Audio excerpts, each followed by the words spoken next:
Our next sponsor is from Procter & Gamble, makers of Crest and other fine products. Allison McLaughlin has also been in the area and has been part of our sponsorship, at least Crest certainly has, and has made this program possible. She has a short program to give to you, and then we'll get right to our speaker. Allison? Thank you. I'm, again, Allison McLaughlin with Crest and OralB. I cover all of the North Bay area, so everything north of the Golden Gate Bridge, over to East Bay just a little bit as well. So I'm here just to kind of talk a little bit about, of course, the OralB. How many in the room use an electric toothbrush? Raise your hand. Keep your hand up. Do you use the OralB? Okay, awesome. We have about half. Just a little bit about the brush. So obviously we are the round brush head, and that's essentially for a reason. The tooth surface is going to be round, so that's why we like our brushes to be round, just like the Profi angle, the instruments you use in the office. It is oscillating rotating, so it's not doing a full circle. It's just going 10 to 2 on a clock while it's pulsating at the same time. So here's to show you kind of that movement of how it's going side to side and pulsating. The pulsations are there to break up the plaque, the oscillation rotation to sweep it away, and you're going to get around 48,000 movements. And really the electric brush is there. If you can't change the habit, change the tool. So it's really going to be for user experience to remove more plaque while they have the brush in their mouth. We do have the ADA seal, something we're very proud of. We were the first electric toothbrush with the ADA seal. And then just a few clinicals from the Cochrane collaboration. Essentially, against a sonic toothbrush, it is more effective at plaque removal. In the short term, again, clinically, against a manual toothbrush, it's more effective for plaque removal. And then it is safe for a lifetime of use. Using the electric toothbrush, it's not going to be any more harmful than just a regular manual toothbrush. Now, we do have a program called Test Drive, and what it is in the office is just like test driving a car. Your patients can try an electric toothbrush in the chair, in the bathroom, while they're waiting for their appointment. If you're a big recommender of electric toothbrushes, this is a nice way for them to try it before they go out and decide to purchase, or if you're interested in selling in the office as well. We do have a couple things. So patients get a mail-in rebate. Patients can use their flex spending accounts, health savings accounts to purchase the brush through the office. I know a lot of patients ask if they can use that money to get anything, and they can get our electric toothbrush from the office, as well as we have displays and all of that to help you guys in office as well. And then as far as toothpaste goes, if you haven't tried Gum Detoxify, I have plenty of samples in the back. Come by, grab a few. It's a stabilized stannous fluoride formulation, so it's bactericidal, bacteriostatic, with a substantivity of 12 hours. So it's going to be working if they use it twice a day for 24 hours. It's going to eliminate bacteria, but it also, the stannous creates a smear layer over the exposed tubules for full sensitivity benefit. So it's going to be doing both things for the patient. And then this is just kind of showing, especially for patients with recession and things like that, this is going to be very soft along the gum line while also giving them all the protection they need at the same time. So come by the back. I have plenty of samples. I have my card, and if you want me to come and do a lunch and learn or anything like that at the office, I'd be happy to do so. Thank you. Thank you, Allison. Matt, why don't you come up and get the other video ready to go? Just as a point of information, you guys don't have to be here. We are broadcasting this event and as many of our other events as possible. So I know some of you have come from a very long distance, and we're really working to improve that. I think we've got some better quality equipment and the ability to transmit and share, and if you have questions, you can pose questions online and get them answered, and you get a chance to get the credits as if you were sitting here. You have to complete a brief quiz, so that we're not talking about auto repair or something like that. We try to keep it on dentistry. And so we're trying to make it so that this isn't always too Santa Rosa centric, that we work on, because we do cover Lake, Mendocino, and of course Sonoma counties. Our speaker today is Dr. Gene Santucci, who's the Associate Professor of the Department of Preventative and Restorative Dentistry at UOP. He has advanced degrees in educational psychology and counseling. He's a co-director of Dental Sleep mini residency program at UOP, and content coordinator for sleep medicine curriculum. He speaks widely on the topic of dental sleep medicine in children, and disorders, occlusions, aesthetics, TMJ, dental photography, and a number of other issues. We're very lucky to have him come up, and hopefully we can get you home to your own place this evening. But without further ado, I give you Dr. Gene Santucci. Thank you. Thank you.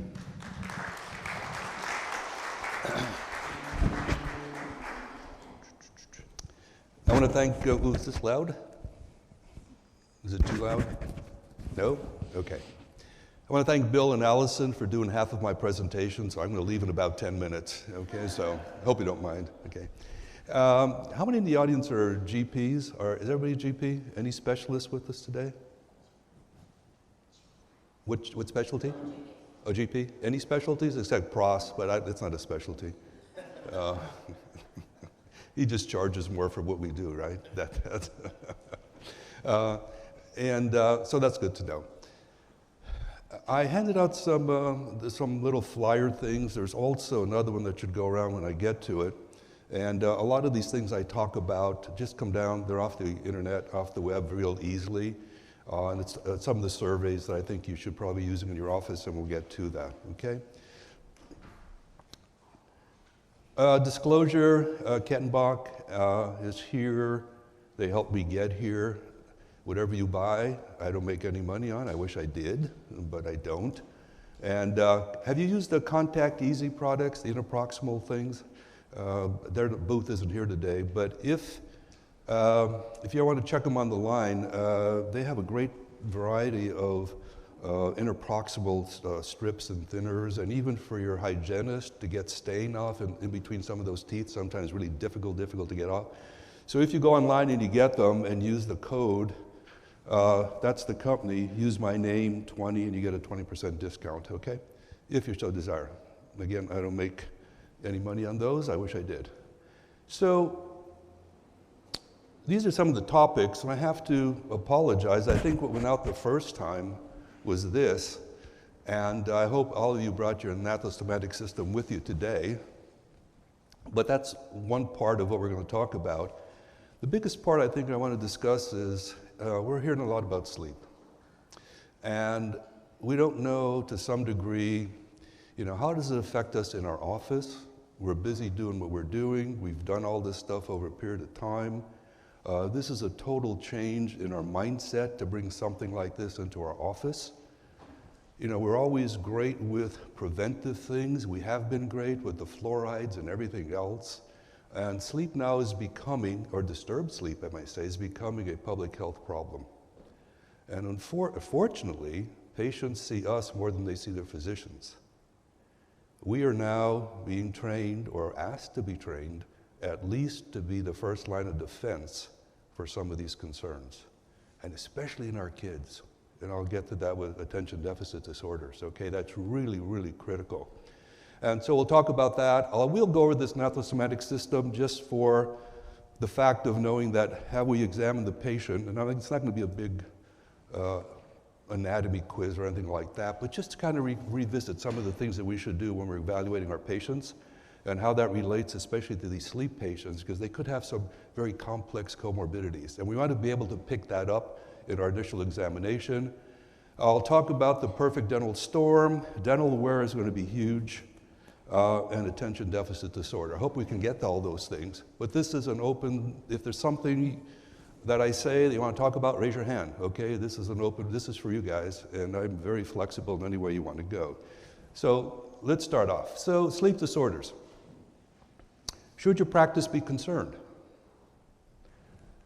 Well, it's a change in some of our paradigms, and we in dentistry sometimes have a difficult time in changing our paradigms. And the older we get, I see a lot of good friends in the audience, we're hard to change. Now, some of you younger people can change faster than we can, but changing paradigms is tough. And you guys know, have you heard the TED Talks before? Have you seen these TED Talks? They're real fast. They want to know, what's the message? What's the big deal? Should I care? And what action steps should I take? So this is a little video on a guy with a bicycle where they changed just one little thing on the bicycle. And his ability to ride a bicycle that he's done for 30 years is dramatically influenced by this one little change.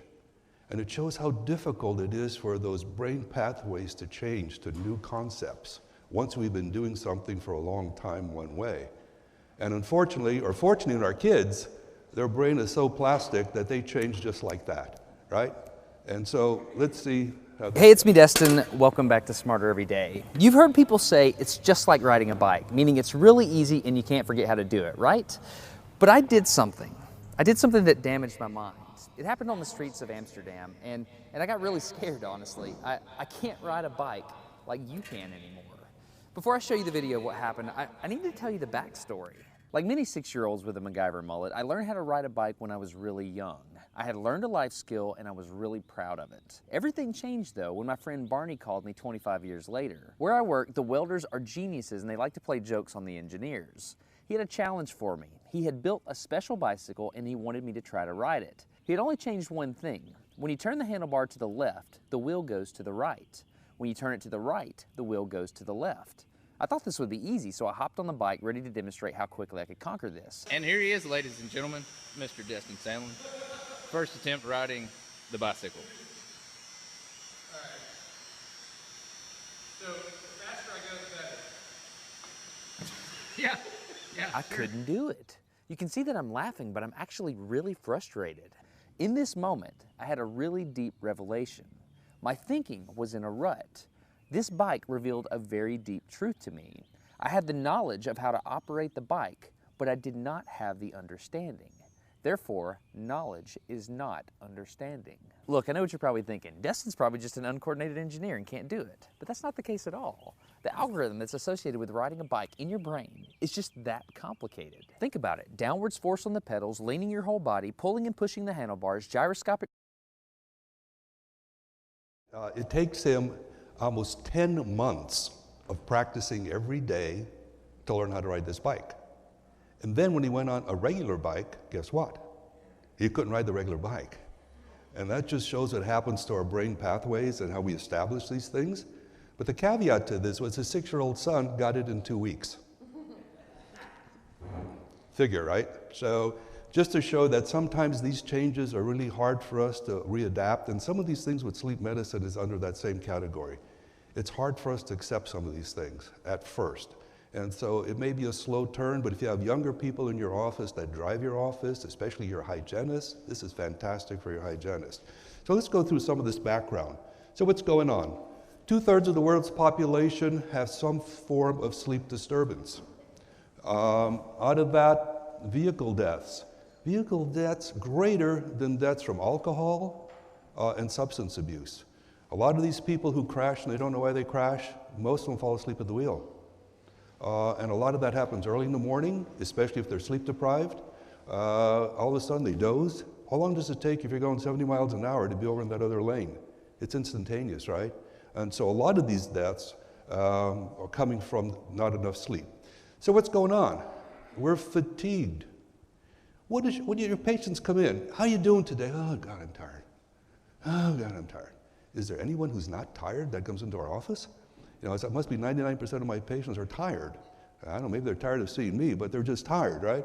And so there's a big fatigue factor in our patients, and should we be concerned, or should our practice be concerned? Can we change those brain pathways to say that maybe in our practice we can do things to help with this public health issue, which is getting to be a real severe public health issue? So do any of you wake up feeling tired and have headaches? Probably nobody in here, huh? Do any of you snore, wake up gasping for breath in the middle of the night? And most of the people who gasp for breath don't realize they're doing it. How do they know they're gasping for breath? Because their spouse tells them. You do a survey, you talk to men, do you snore this and that? No, no, no. You give the same survey to the wife? Yes, you do. And she said, I know because you keep me awake and I have a sleep problem. And you're gasping for air every night. It's serious, and we'll tell you why that's such a serious problem. How many clench your teeth or grind your teeth at night, wake up frequently, use the bathroom, have diabetes, blood pressure, and you'll see that in a lot of our comorbidities, there's a lot of people with high blood pressure and diabetes who are on medications, but they're not controlled. Why aren't they controlled if they're on medication? Because if they're having a sleep problem, it overpowers their medication. It's critical. That's why if we have these little surveys in our office, we can really, really help our patients a lot by doing something that the physicians don't have time to do. Any of you overweight, obese, crave sugar, caffeine, feel sleepy during the day, staying awake while driving, and mental fog, too tired to exercise, right? Here's a secret to go exercise to the gym. You don't want to go? Just get dressed. You say, oh God, now I'm dressed, I can go, right? So if you mentally break through and put on your running shoes or whatever, you'll find out you can make it when you think, I'm not going to go. So if you have any of those things,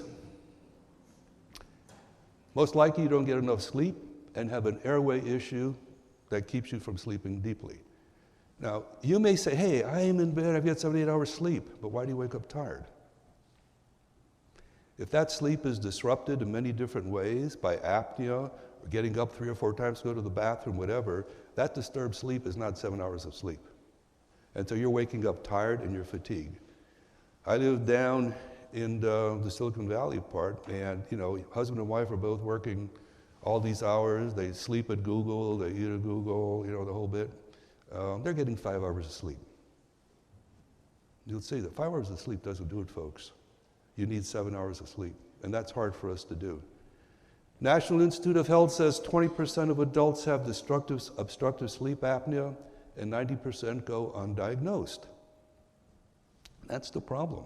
We're all out there, but nobody is diagnosing. Physicians, the average time physician has in medical school on sleep? It's less than an hour. They don't know anything about sleep. Now, when they go and they do a 2-year residency and they get their advanced degree, fine. But the average physician does not recognize the power of sleep against all these other diseases. And that's where we come in. Women suffer from upper airway resistance syndrome, also not diagnosed. Now, women may have a sleep study done, even to take home or the one you do in the hospital, and they may come back and say, oh, there's nothing wrong with you. But there's something in women, it's called upper respiratory disease, and what happens is that you have to go up and you have to be either apneic or hypopneic, which means that your oxygen saturation goes down to a certain area. For some reason, you go up just to that border, but you don't go over it to make it register. So you get your test back, and the test says you're okay. But in reality, you're just at that borderline. So there's a lot of fatigue, and we see it more in women than men because they haven't scored high on that test that they take home. So you have to look at some other things. So survey says 53% of men snore 3 times a week, 14 snore and gasp, 66% are diagnosed with obstructive, 70 have some sort of sleep disturbance and breathing. Now what I like about this is not only does she have earmuffs on, the dog does, and even the moon, right? So everybody's having a problem except the guy who's snoring. This is a study, this is a crash in Brooklyn where the conductor fell asleep at the wheel. 2 or 3 people died, 200 people got hurt. Don't you think it's time that anybody who's in charge of public transit, driving, buses, whatever, or even, how about our pilots? Don't you think our pilots should have sleep studies done?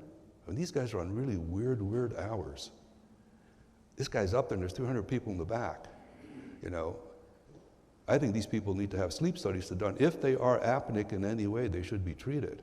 But that's not part of the regime yet. But I think it's going to eventually get there because that's really critical.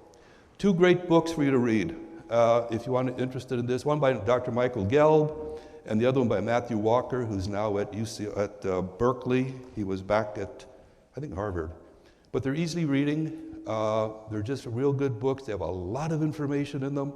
And especially if you want to get a little bit of information about what's in the dental field and what we should be looking for. So these are 2 great books, Matthew Walker. So, why do we sleep? We know why we eat, you know why we reproduce, we know why we do. Why do we sleep? Years this has been going on, and Raschneifer said that, you know, if it doesn't serve a vital function, then there's a big goof up in the evolutionary process. But look at how we progressed. We were on our hands and knees, we got upright, and now we're back down on our hands and knees. Have we progressed at all? I don't know, okay? But again, there's got to be some reason why we sleep. So in Walker's book, he says, since the dawn of time, the biggest biological mystery is, you know, why we sleep. Francis Crick was the guy who invented the helix system and the DNA molecule. And you know, Freud and Quintilian was way back in the Roman times, all trying to figure out why do we have to sleep. And nobody really came up with an answer. Recently, we're starting to zero in on why we sleep. Evolution doesn't make mistakes. So one reason why we sleep, it nurtures the brain. It helps us to memorize facts, make decisions, choices. It's our emotional circuit area. And dreams encourage a neurological bath that soothes the painful memories, improves creativity, encourages memories long term. So when you sleep, there is lavage that happens in your brain. And if you don't sleep and if you don't dream, that lavage doesn't occur. And if it doesn't occur, a lot of emotional stuff starts to happen. So it's critical that you have that sleep period, and it's critical that you go into your REM sleep where you're dreaming so that you get back to a normal state. And a lot of the emotional problems may be settled because people just aren't sleeping. So there is this brain that we have to nurture. We also have the body. And so it helps to fight off malignancies, differences with our insulin, controls our appetite, we'll talk about that, gut bacteria. And so we sleep because we need to rejuvenate both our body and our mind. And if we're not sleeping, something suffers. We just can't get away from it, guys. And so that's why we're looking at this and saying, oh my goodness, you know, this is really severe stuff. Haven't been thinking about it for many years, but now we're honing in on it a little bit more. Any functions that is not helped by sleep, we're not aware of. We average about 6 hours a night. We need 7 to 8, which is hard. And then my students tell me, oh, I do well when I just study all night, and no, you don't. You think you do, but no, you don't. The studies are showing that you lose 40% decrease in brain's ability to make new memories.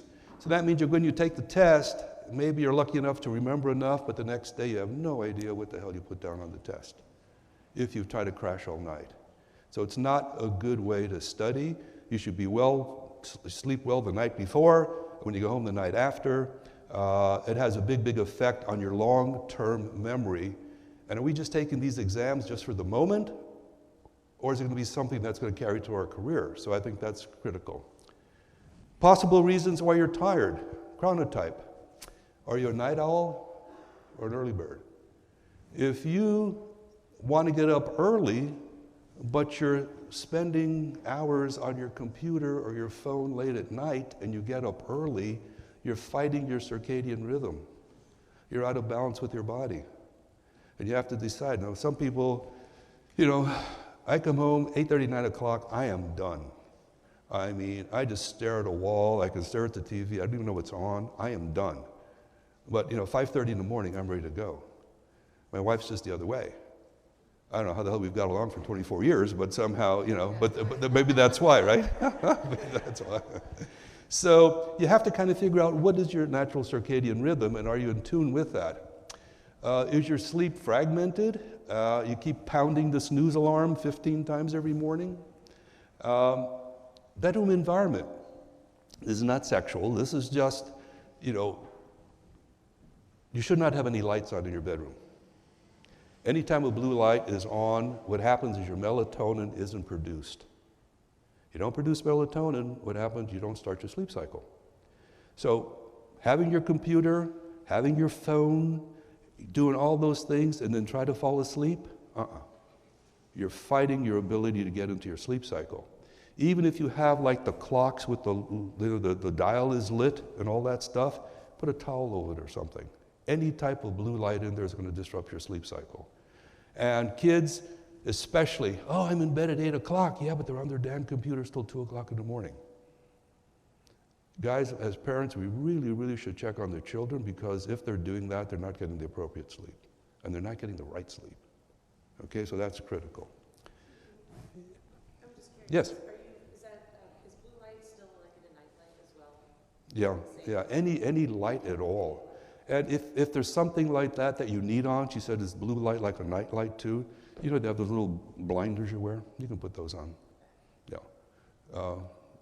The blinders is probably the easier way to do, but anything that comes in, and you can go online, they have all these things now that help you sleep. Here's the music, here's a waterfall, here's pink light, here's this, here's that. Anything you do is fine, but just remember, any type of light in that room is going to interfere. Spouse behavior, and we talked about this. Usually it's the husband who's at fault. But ladies, you guys are catching up. And we're finding that the traditional person with the sleep problem was a guy, 50s, 60s, overweight, big fat neck, high BMI. And now we're finding that we get these models, that weigh 8 pounds, these long pencil necks. And they're having problems too. The problem is, this is a tube. You got these long, skinny necks, you bend the tube, you cut off your breathing. So they're having problems also. So the people that normally we would not ever think of having sleep problems actually have sleep problems. So we have to be aware. Just because, they don't look like the traditional person, have them fill out a survey. There's a difference there, okay? Alcohol and caffeine. What's the half-life of caffeine, do you know, in your system? How many hours? So if you have, say, a cup of coffee with dinner, say you're over at 6 o'clock, 12 o'clock you still have half of the caffeine in your system. So the half-life is about 6 hours. I used to be able to drink coffee before I went to bed. Now I'm down after 5 o'clock, I don't have coffee. Everybody's different, but just to know that caffeine is going to be in your system for at least 6 hours, the half-life of the caffeine. Okay? I love my alarm clock. I never hit the snooze button. I'm so full of energy. Let's get this day started. I don't need to sleep anymore. I don't know anyone like this. Do you guys know anybody like this at all? I saw this and I started laughing. Who are they talking about, I get out of bed. I'm just grouchy and don't talk to me, and then we get into the shower and have some breakfast, and my wife knows, and she's just the opposite. She's ready. She's like a computer at 5 o'clock in the morning. I'm up, but I need to be in my own space for like an hour before I can even share or be around people. Just let me be in my space. And she starts asking me questions. After work, we're going to do this. And I'm like, I look at her like, really? You're talking to me? Right. So, you guys know Jeff Foxworthy, the comedian? Are you guys familiar with this guy? He's a crack up. I would use this to go into something with sleep.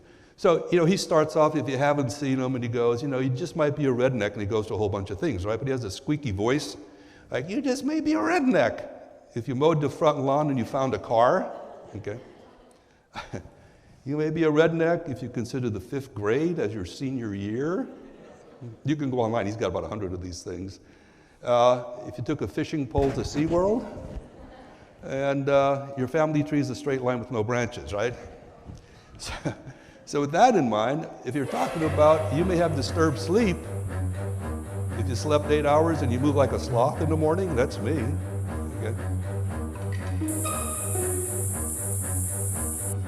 I'm a little bit faster than that. You need a coffee maker near your bedside so you can make it to the bathroom in the morning just to get you started. You may have a sleep problem. If you need toothpicks to keep your eyes up in the morning. And if your alarm clock is not your best friend. I think this is more of us than the other one where the alarm clock was the best friend of everybody in the room, right? So these are just some silly things to say you may have a problem. Here's where it gets serious. Comorbidities from sleep. Headaches, snoring, difficulty in sleeping. Neck, jaw, or ear pain. Sugar cravings, junk food. We'll get into this in a little bit. Obesity and diabetes. There's so many hormonal things that change here and here when you don't sleep that sometimes people with diabetics are not under control, even though they're under medications, and that's because they're not sleeping, and we'll show you how that works. Obesity, 2 hormones we'll talk about that rule whether you're hungry or not, and how your sleep affects which one of those hormones is taking over, and whether you want to wake up and eat everything in the house, or whether you say, hey, I've had enough food. Okay, so that's important too. Cardiovascular disease. We'll talk about the strain that it puts on your heart when you don't sleep, or you sleep inappropriately. And a huge, huge effect on your cardiovascular system. Difficulty in focusing, we talked about the brain influence and the thing in your brain that's lavaged every night. And if you don't sleep well, you have a problem. Excessive daytime sleepiness, wake up feeling unrefreshed. In your handouts, I gave you this. This is by C2C. You can go on, you could order those. They're much smaller. I just blew this up for you guys. But I like it in the office because you can hand this to the patient when you're talking to them about sleep and you're saying, you know, if you don't sleep well, you're looking at a higher risk of depression, impaired cognition, diabetes, sexual problems. This always gets the guys. Car accidents, weight gain. And so sometimes you can mention it and you just give them to that and they can read that before they come in. And you can order these. They're about this size. They're these little handout things. But it brings to mind, look at over here, the people who have OSA, which is obstructive sleep apnea. 35% of them have hypertension, 49 atrial fibrillation, pacemakers, diabetes, congestive heart failure, obesity, drug resistance, nighttime heart attacks. The biggest percentage of men who die in their sleep early in the morning is stroke from undiagnosed sleep problems. And you can be of any age. That's kind of serious. So what happens with diabetes? There's 2 hormones. One is ghrelin, and one is leptin. Leptin says, when you sleep enough, leptin says, hey, you've had enough to eat, you're fine. You can pull away from the table. If you're not sleeping properly, the other hormone comes in, ghrelin, and ghrelin says, you're famished. Keep eating, keep eating, keep eating. So if you're not sleeping and this guy kicks in, what happens, you keep eating and eating and eating, you oversaturate the blood with sugars, the insulin can't keep up with it, and so you start getting high incidence of diabetes. So it turns off this whole clock that you normally do where you can normally deal with the glucose in your system, but when you're not sleeping, that mechanism just isn't working the way it's supposed to. And so that's why a lot of these people on medications, and maybe some of us in here, even though we're taking our meds, we're still uncontrolled diabetic-wise, okay? So diabetes is affected by this. Reproductive system. Men, testosterone goes down. The man ages 10 to 15 years faster. A lower sperm count with deformities. This one hurts. Decreased testicular size daily. Testosterone is responsible for bone density.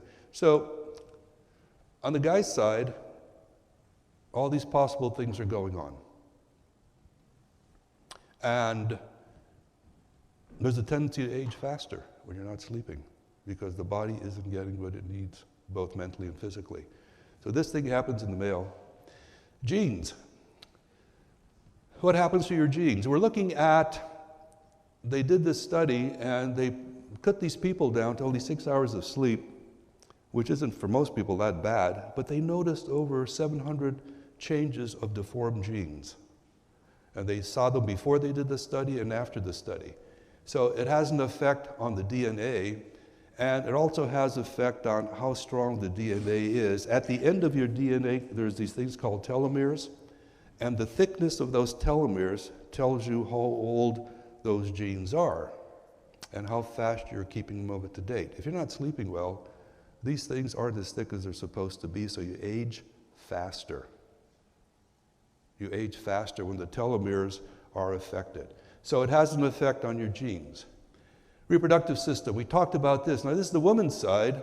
Decrease in sleep, you get a 20% drop in the follicular releasing hormone.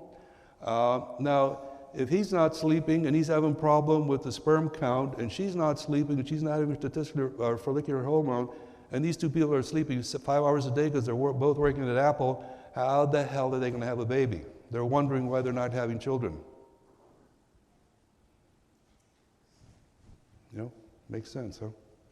So I don't know if the physicians who do reproductive health and stuff, if they really, really are aware of all that and they, you know, counsel their patients about that. That's really important for you to be able to reproduce, okay?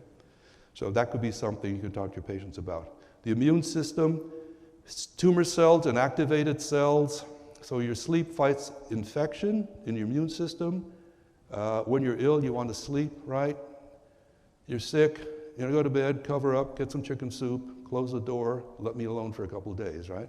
The body has to kind of heal itself during that period of time. But if you've had a problem of not sleeping, some studies would say that it affects the effectiveness of the flu vaccine if you've taken it.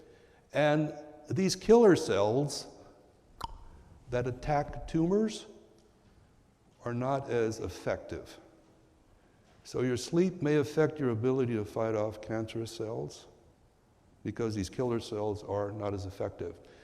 Shift workers, you know, where they're flipping shifts, these guys have a real problem sleeping. High incidence of breast cancer, prostate, and colon cancer. And a lot of that, I think, is because a lot of the immune system is out of kilter because they're just not sleeping properly. Research are starting to evaluate these early issues in kids, and they find that it may lead to anxiety, aggression, depression, peer-to-peer difficulties, maybe at the root of psycho-emotional problems experienced by today's teenagers. Do you ever wonder why you've seen all these things, these guys going out, these kids just getting a gun and shooting people? I'm just wondering if some of it is related to this to some degree. I don't know. But it makes you stop and think. I've never seen this before.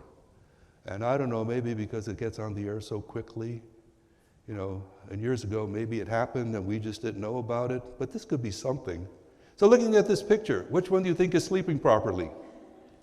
I think I'd take the little guy, right?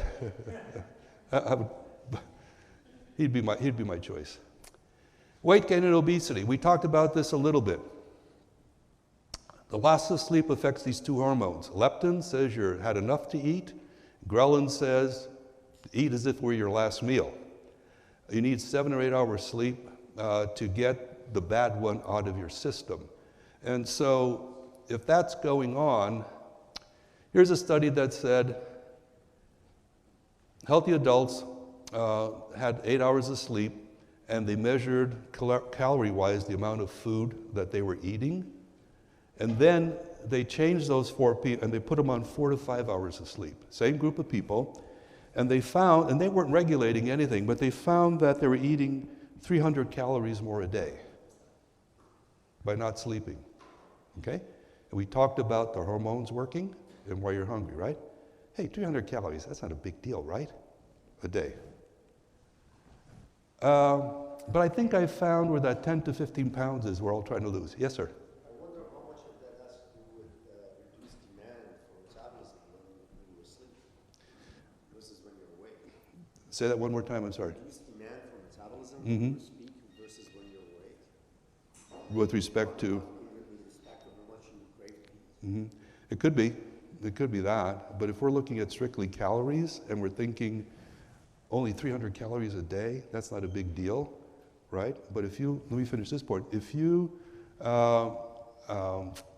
look at 300 calories a day, that's 70,000 calories a year.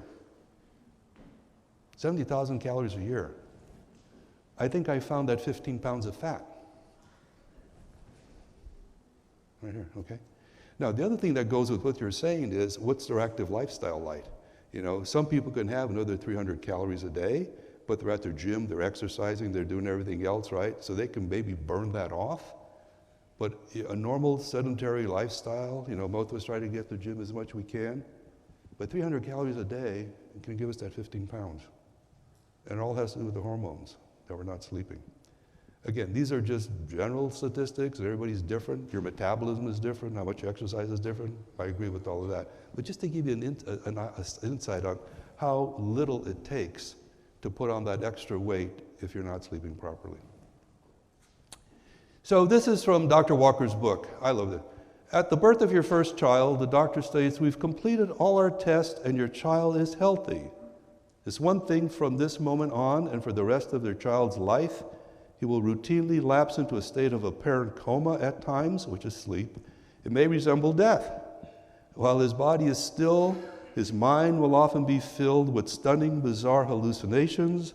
This state will consume 1/3 of his life, and I have no idea why he'll do it or what it's for. Good luck," right? That's what happens. You know, if we don't understand why we have to sleep, it's almost like, why are we doing this for 6, 7, 8 hours a day? It's 1/3 of our life, right? And as I said, we find out that there is a need for it.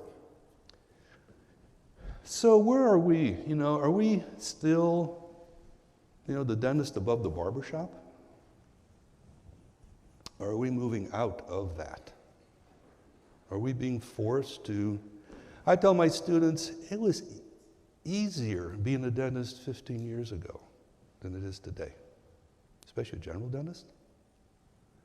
With all the things coming out in general dentistry, staying on top of everything is really impossible. It's critical. Should we, looking at the comorbidities we talked about, is there something we should be doing in our office? What effect does this have on our daily lives? Should be the main gatekeepers of our patient. Are you guys familiar with this ADA resolution that came out last year? Remember seeing that? You know, sometimes we pass by those. I didn't, you can pass these out. I forgot to put it up on the front. So I can make copies for you, okay? You can just go there and pass it back, thank you. I think I have enough.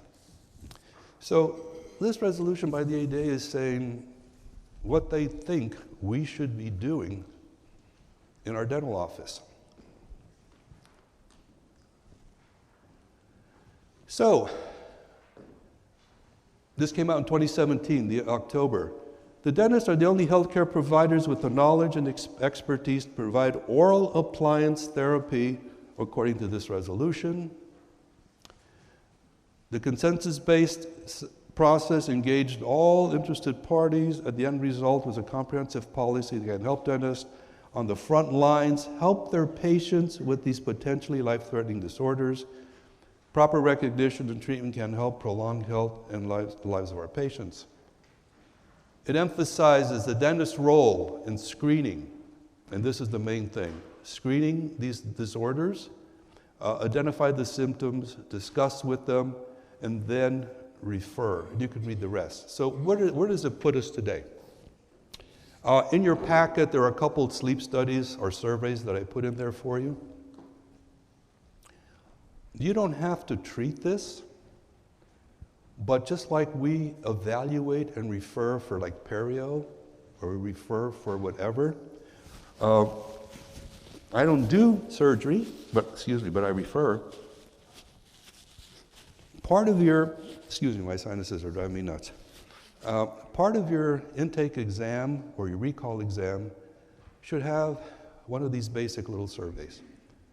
And I will show you, some are for adults, some are for kids. And it's a great time for your hygienist to talk to your patients about this stuff because they have time, they have that hour, right? Instead of talking about their date or where they found a new wine or whatever, give them one of these surveys and have them just kind of talk about the survey.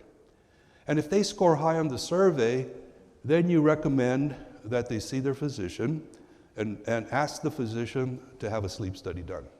It's just that simple. And then you've done your job. You have given them the survey, you've made a referral, put it in your chart that you've done this, and then it's up to them for their physician to do either a home sleep study or a polysomnogram in one of the sleep centers, okay? Let's say they get a high score on their survey and a high score on their sleep study.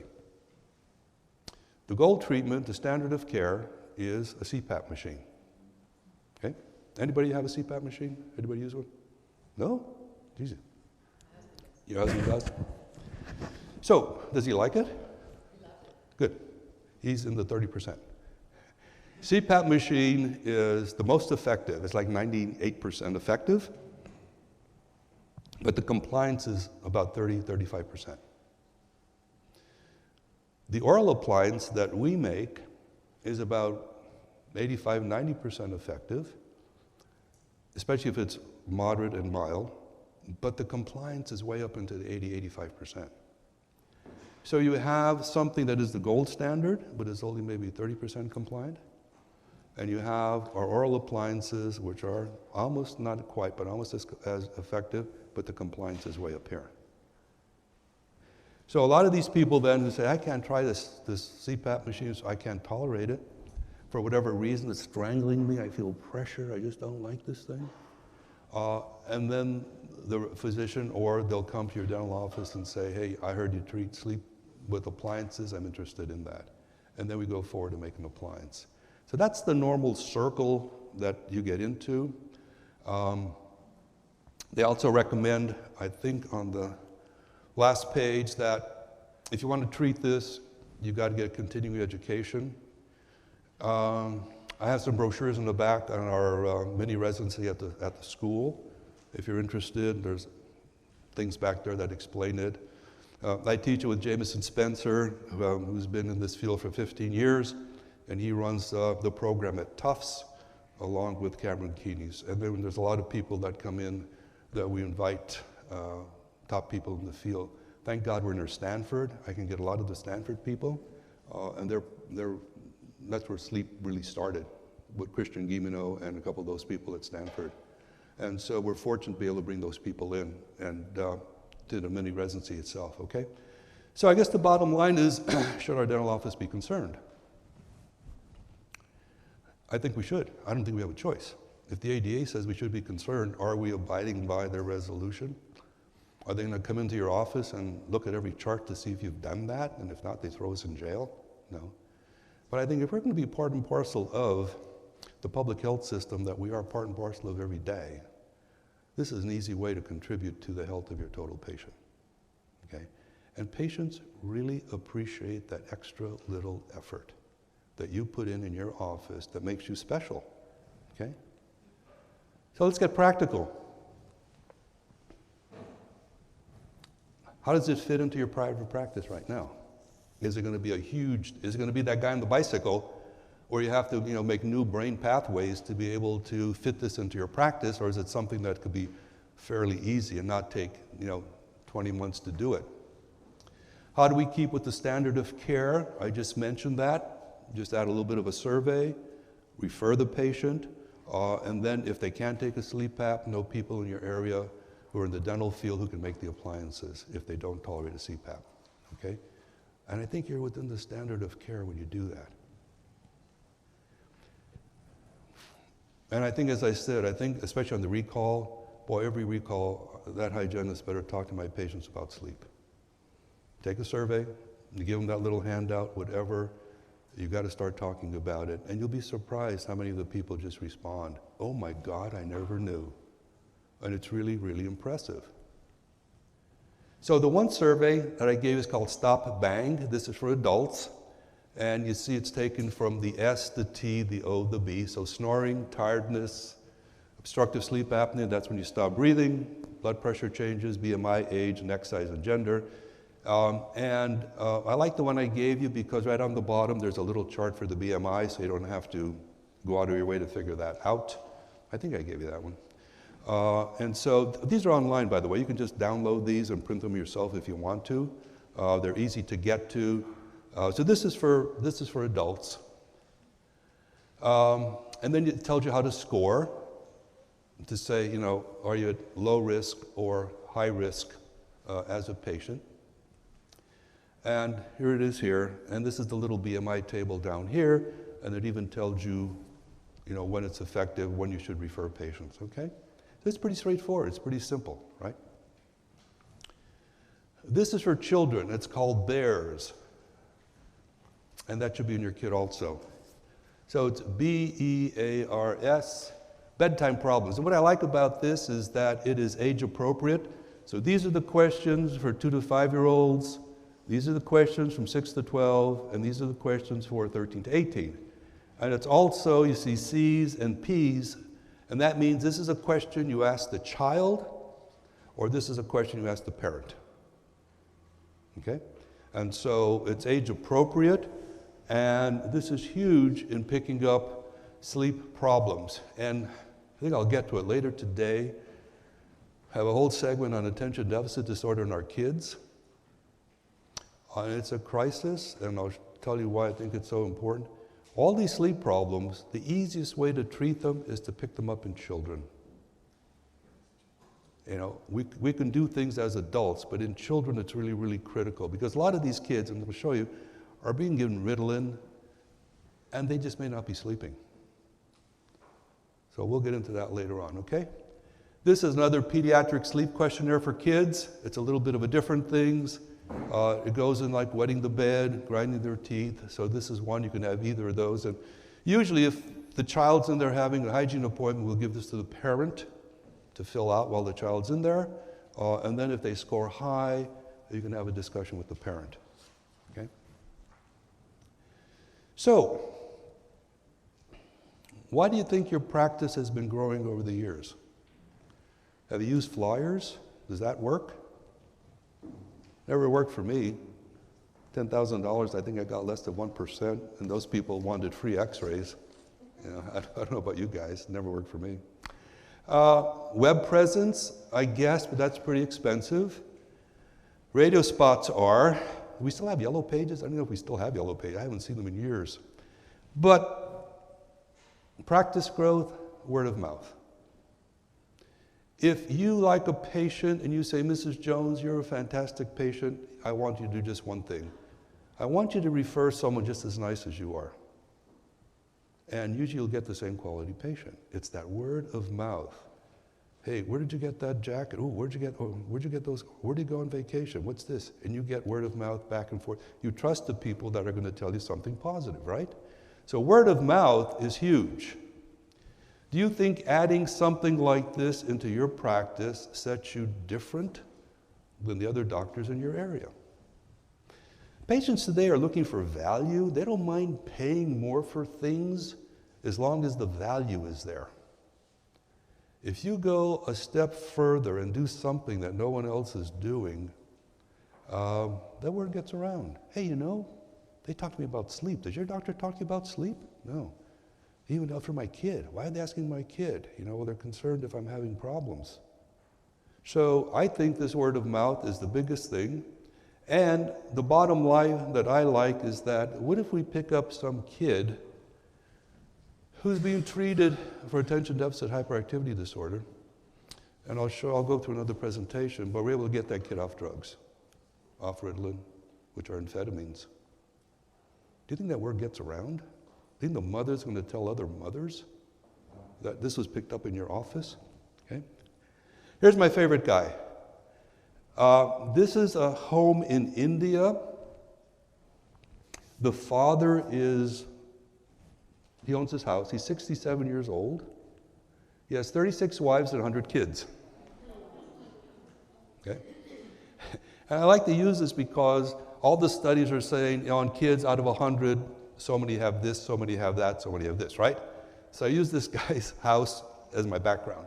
So out of his 100 kids, 3 should have obstructive sleep apnea, 17 should be obese, 12 should have snoring problems, 2 should be autistic, 7 attention deficit, 7 asthma. So 48 out of his 100 kids should have something wrong with them as far as breathing disorders.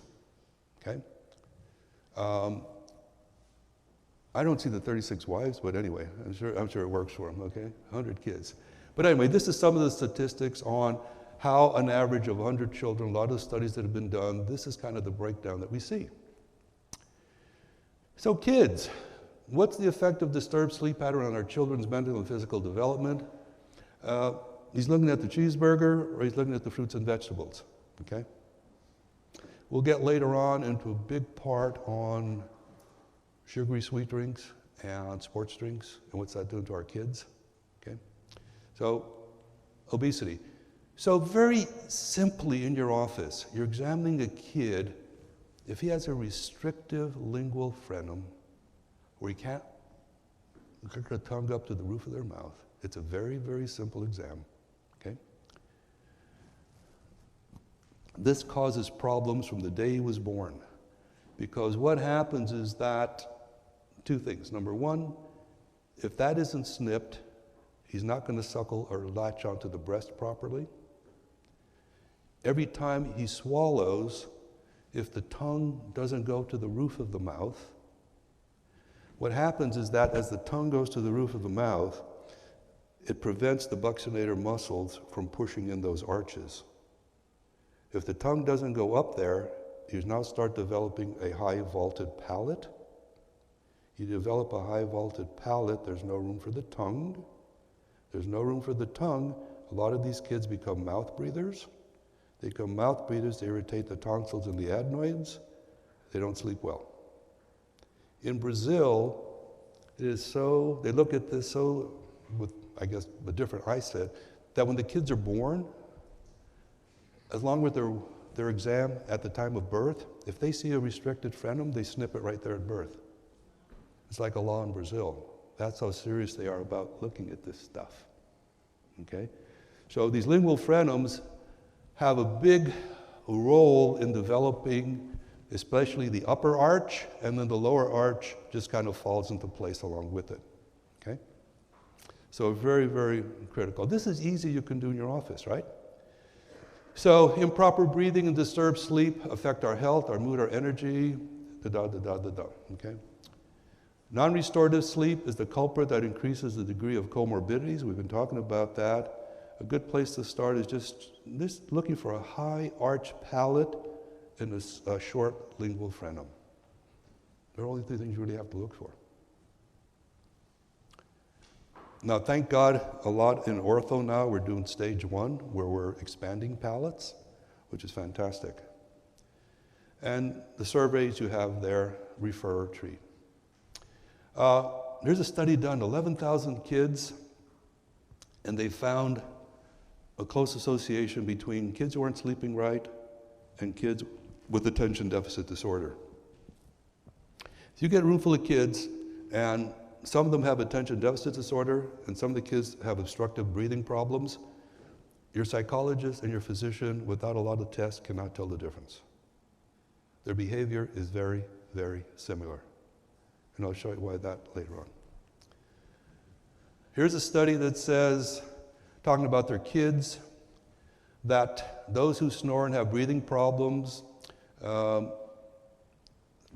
difficulties were 40% of 4-year-olds and 60 to 70% of 7-year-olds, and most of them were inattentiveness and hyperactivity. So what do we see with attention deficit disorder in our kids? Inability to really focus, very hyperactive, can't get their job done. Huh? So this is where those 2 come together. 2 or 3-year-olds diagnosed with attention deficit should be evaluated for sleep and allergies and the ability to breathe through their nose, check their palate and their lingual frenum. This is disgusting. 100,000 toddlers are being treated with Adderall and Ritalin. That's a lot, huh? Putting these little kids on amphetamines, and that's what they are, they're amphetamines. Ritalin and Adderall are amphetamines. And they're giving them to these little kids. And maybe some of them need them, but if they're not doing their homework, if they're not checking them for sleep or allergies, the first thing they do is, here's a drug, let's take care of it with drugs.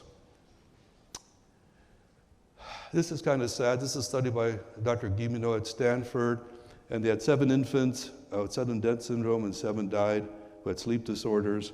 And when they examined them, they had the same structural, facial, structural patterns, and they couldn't tell one from the other, but they were very similar.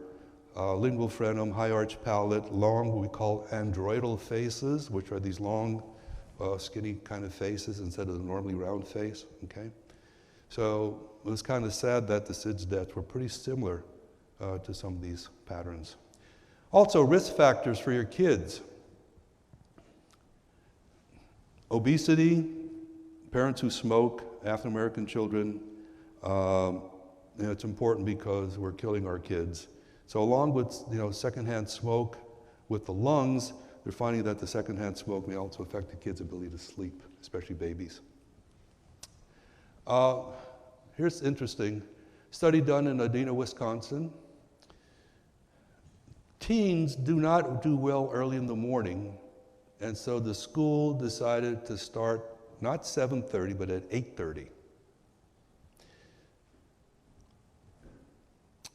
Kids up to middle school, they wake up and they're pretty energetic, but when you start getting into middle school and your teens, their circadian rhythm starts to change. Teenagers do not like to get up in the morning. A lot of times they're on their computers and they're on their phone, whatever, but their circadian rhythm changes. So if they have a 7:30 class, they have to get up real early. They went to their 8:30 classes, and look at the difference. Truancy went down, behavior problems went away, SAT scores went up. Auto deaths, a lot of these went down 70%. A lot of these kids were falling asleep driving to school. So this study helped these people, and I don't know if it helped these people, but I guess the cheeseheads, you have to wear that hat, I guess, or they kick you out of the state, one or the other. But this was an interesting study, and because of that, this bill was passed, the Senate Bill 328, pupil attendance times, and it goes district by district, and in California, yay, Senate passed it, the House passed it, and the governor canceled it. It may come back up, but as of now, it's not in effect. And they had it so that it went to each individual school district could decide when they wanted to start, so it wasn't dogmatic, but it said, hey, these studies are so powerful that the kids just do better with that extra hour sleep. Okay, so that's the school start build study. So what have we talked about so far? Sleep has been a mystery throughout the ages. Disturbed sleep contributes to these numerous comorbidities. Children who suffer with ADHD may have a chance to rebound. And then this ADA resolution that we passed out, how does that affect you in your office? And is that something that you can easily do and help all your patients? And maybe have your patients look at you with a little bit more of a positive attitude, okay? We talked about if you want to treat these patients, you need additional training. We talked about the Senate school bill, and should your office be concerned, okay? This is just at the school. I have the flyers back there. So let's say, and I'll close this section with this portion. Let's say you want to go ahead and have some training done. What do we do in sleep medicine? Well, if they come to us and they haven't tolerated a CPAP appropriately, and they need what we call an intraoral appliance. There's about 140 different ones out there now and gaining constantly. But they all do the same thing. They all bring the mandible forward. Some of them lock it in front. Some have little guides that push it in front. Some have pistons that lock it. Some have rubber bands. But they all essentially do the same thing. The problem is, how do we figure out how to make these appliances? What type of a bite registration do you take? It's not just taking a regular bite for like a night guard. Okay, you really have to know what you're doing to figure out how can I bring the jaw forward. And why does that work, by the way? Why does bringing the jaw forward help us breathe? The airway, but the tongue, the base of the tongue comes forward. You come forward, the genioglossus muscle comes forward. So you bring the jaw forward, it opens up the pharyngeal airway space. So we're getting a tube that's like this, and we're making it larger by having the jaw forward, okay? So potentially, and you're all good general dentists, what problem can you see by bringing the jaw forward and keeping it there while they're sleeping? What? Yeah, yeah. So you're bringing the head of the condyle forward. It's coming down the slope of the eminence. We'll show it when we do the gnathostomatic stuff. So you're bringing the head of the condyle forward. So are they going to start developing TMD problems? Are they going to start developing problems with the muscles of mastication? Because now you're in this forward position, right? So you have to tighter these appliances so you bring them forward and maybe you have to walk them back a little bit and see how they're responding. And then you do another sleep study to see if your appliance in that position is doing the job or not doing the job. So it's not just like a one-shot deal. I mean, these people aren't suffering from a plastic deficiency, okay? They're suffering because they can't breathe, and we're trying to help them breathe. And so making these appliances, as I said, you have to go through some type of at least an extended educational system to get to these appliances. What I'm going to do, I'm going to show you two methods of taking these bites. They're each about, I think about 7 minutes, so bear with us. One is called a George gauge, and the other one is called a airway metrics, and that's through Kettenbach, who's in the back. And there's two different ways of doing it. They both work well. One takes a little bit more into account. The Kettenbach is to the vertical, how much of the vertical you want to open. And so let's see if we can go with these. And Jameson speaks a little bit much. I'm going to shoot a quick video on how to use the George He's also gauge. one that is in our residency program, teaches. Now, I've shot a bunch of videos over the years on how to do George gauges. You may remember one from about a decade ago where I had a heck of a lot longer hair. If you have seen that one recently, just disregard most of that. Not all of it, some of it's still true. I did a video a few years ago with a little shorter hair, and now I'm making another video, all with the George gauge. What the heck? So how I've used the George gauge over the years has changed a little bit, and so I think I've got it more refined now and more predictable, which I've learned mostly through mentoring a lot of dentists and helping them with these bite registrations and getting consistent results from the labs. So let me show you how to use the George gauge. First, I better put on some gloves so I don't get any Jenny's icky spit. Anyway, the sound is off on this. Are we going? Wife spit. You don't want that on you, right? Our sound is not. Out there too. You probably wear gloves when you work on your wife's. We're not synced back there with the Anyway, sound. so we're going to open this box here. This is the George gauge. I hear that box opening videos are very popular on YouTube, so I thought we'd do one. Okay, we got our instructions here. You can pretty much throw that away as far as I'm concerned. Here is the handle, and this is the handle. Now this is not heat sterilized, so it will melt it, so it's cold sterilized, and you got to keep this. The forks come in the package. We have gray forks and white forks. The white forks are 5mm interincisal opening.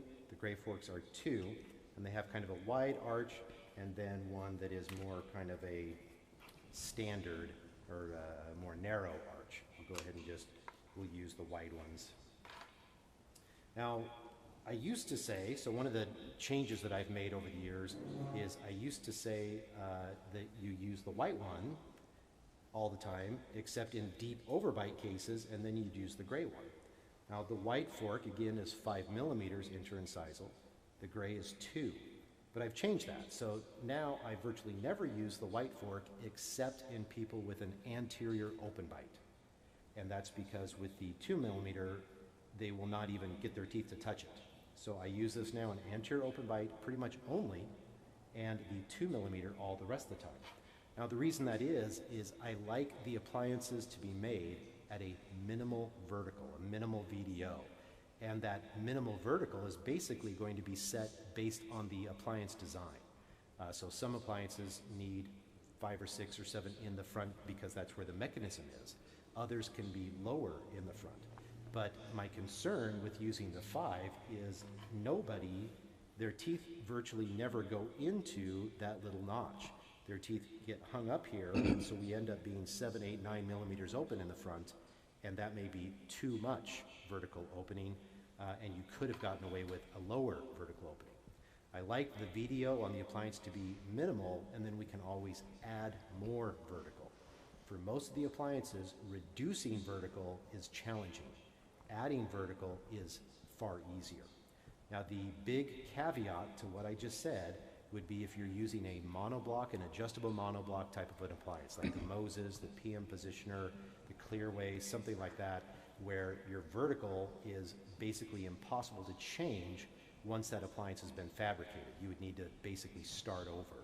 So in those appliances, you want to make sure that your vertical and your starting AP are right where you want it. For most of the other type of designs, your anterior pull appliance, your push appliance like Herbst, pull appliances like EMAs and Narvals, your interlocking appliances like Somnameds, dorsals, things like that, you can get away with having an initial minimal vertical. All right, so back to our George gauge, we have this little blue piece, and we can loosen this up, and the blue piece is going to slide and open and close here, and this is to give us room for the lower incisors. So for most people, we're gonna have that open just basically the width of their incisor. So I'll open that up just a titch. Now look at Jenny's teeth, and her teeth, go and open a little bit, open. Her teeth are straight. She has a lingual bar for a retainer. And so I'm going to just put this over and make sure that her incisal edges touch the blue and it doesn't flex it. So that's the thing you're going to do there. Now, once you've done that, you've actually changed these markings a little bit, and as I'll show in a second, I couldn't care less about the markings anyway. Now, this is unique to me, so most people that you hear talk about the George gauge, they're going to say things like 70% maximum intrusion, 60% maximum intrusion, stuff like that. I never talk about that. Couldn't care less about that.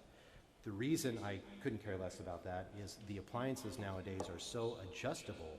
We have so much ability to adjust the appliance that I want to start patients at comfortably protruded, and then we can move forward from there. I don't think it's necessary to start people at 70 or 80% of their ability to come forward. We just don't need to do that most of the time, so we can start them in a more comfortable position.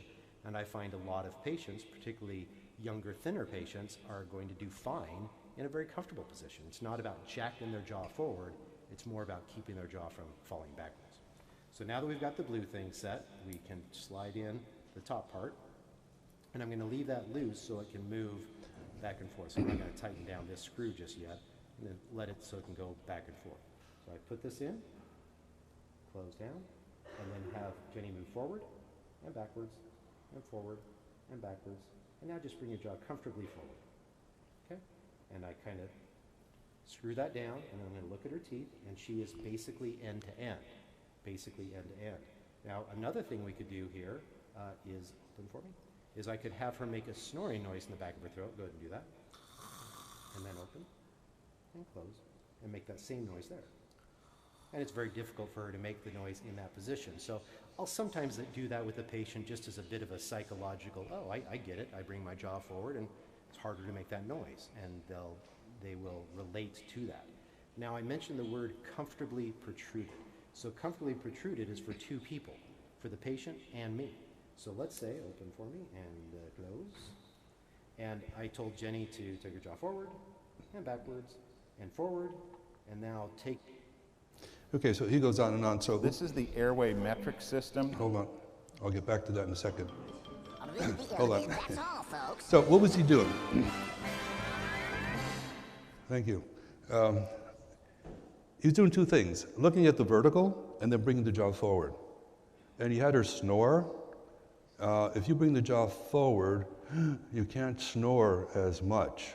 So by bringing the jaw forward, you bring the base of the tongue forward, and then he captures that position. And on that little bite block, you just put bite registration material, and you kind of bite into it. And that's the position that you start off with. And when Dr. George first made this appliance, the appliances were not as adjustable. And so they would take your maximum protrusion and take 70% of that because the appliances were made at that position. Now, since they're so adjustable, you can start edge to edge, and then you can bring the patient forward. Okay, you can't go back, but if you start edge to edge, you can go forward. So you don't have to do that 60, 70, 80% of maximum protrusion anymore. You know, you can just go edge to edge and then come forward from that. Especially if the patient, once you put them in that position, they snore without it, but you put that in and you bring it forward and they hardly snore at all, that's a good place to start. Okay, so this is called the George gauge. And then on that fork, he puts bite registration material on both sides, has her bite into it in that forward position, and that's where the laboratory makes your appliance. Okay, so that's called the George gauge. I want to show you the other one, which is from Kettenbach, and this is called airway metrics.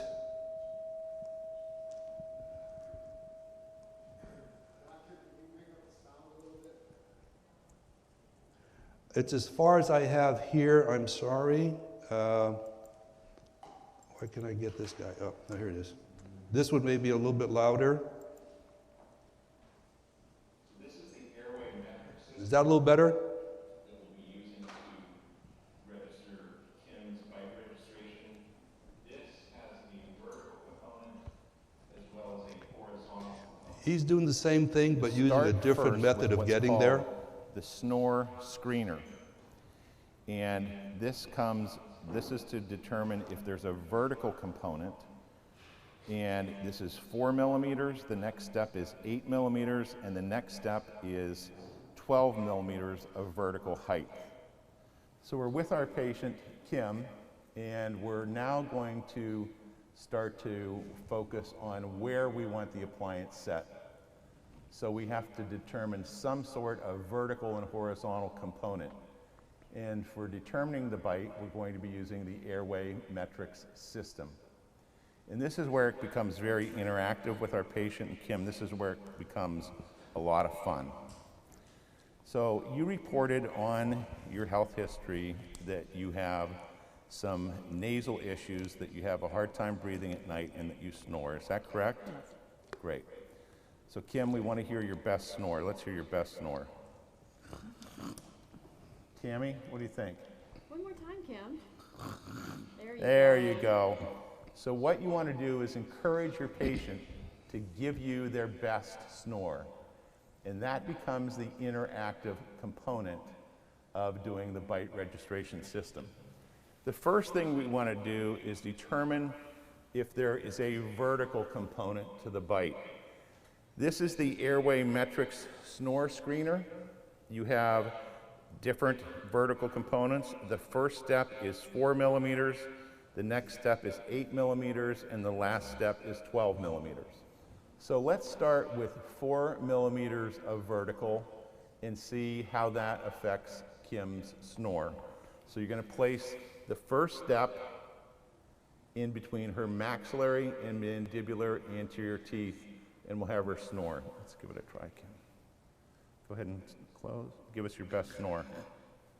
What do you think, Tammy? I still hear a little bit. Yeah, me too. So let's go to the next level, which would be 8 millimeters of vertical, and see what effect that has on Kim's snoring. Now, for video purposes, I'm removing my hand so that you can see the snore screener in place, and then we'll have Kim snore. Don't ever let go of the snore screener while the patient is snoring, because the last thing you want to have happen is have them aspirate the piece. Go ahead and snore. What do you think, Tammy? I heard more air. Try it once more, Kim. Excellent, and open. Kim, did you feel like you got more air in? Yes. Okay, and that was comfortable? Didn't hurt your jaw joint at all? No, not at all. Okay. So let's try and figure out our exact position. We now know that 8 millimeters of vertical is better than 4. Let's go to our airway metrics kit, And let's start at 6 millimeters of vertical.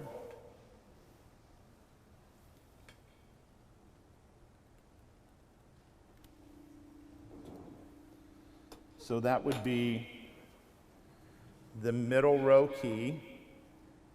This is the 6 millimeter vertical key. And as you can see on here, we have edge to edge in the center, E over E, 4 millimeters of horizontal or 6 millimeters of horizontal. So I always like to go less is more, meaning I can always go edge to edge and all the appliances advance forward. So let's see what 6 millimeters of edge to edge sounds like. Close. For video purposes, I'm going to remove my hand so you can see the key in place. This is 6 millimeters of vertical edge to edge. I'm going to go back and hold the key. Go ahead and give us your best snore, Kim. We're still hearing some nasally constricted airflow. And open. So it's better, right? Let's go back to the airway metric system. Each one of the keys is set up appropriately at either 4 millimeters of vertical, 6 millimeters of vertical, 8 millimeters of vertical, 10 millimeters of vertical, or 12 millimeters of vertical. Then if you go horizontally, it goes from 2 millimeters of horizontal movement or protrusive all the way up to 7 millimeters of horizontal movement or protrusive. So we saw that Kim responded very well at 4 millimeters. Remember that the minimum thickness that you need for an oral appliance is 4 millimeters. That's why there's a 4 millimeter key. Yes. The word I like to use with the patients is the mute nasal dilators actually turbocharge their nose, if you will. So she has this little nasal dilator in here. How important nasal breathing is. That's not part of the kit, mouth but breathing, because it's if another you look product. at the literature, we know that there are multiple articles that support the fact that if you're a mouth breather, it actually makes your sleep apnea, your OSA, worse. So we want to encourage nasal breathing to assist us in having our appliance do the best it can possibly do for the patient. We're going to go back to the 6 millimeter vertical edge to edge key, and Tammy is going to start to prepare this. I'll take the handle, please, Tammy. This is the handle, and this is the way there's a slot in the key, and it simply slides in place. This is the bite fork. And you'll see that Tammy has painted the bite fork with some polyvinyl adhesive because we're going to use polyvinyl putty. I like the putty better than the mousse systems because of the vertical component. The putty won't run. When you initially start, I recommend that you use regular set putty. Any type of putty will work. So I'm now going to secure the bite fork onto the other end. Now, since we're going to be doing edge to edge, it doesn't matter what number faces her throat. Onto the bite fork, you can see she's kind of skewering it.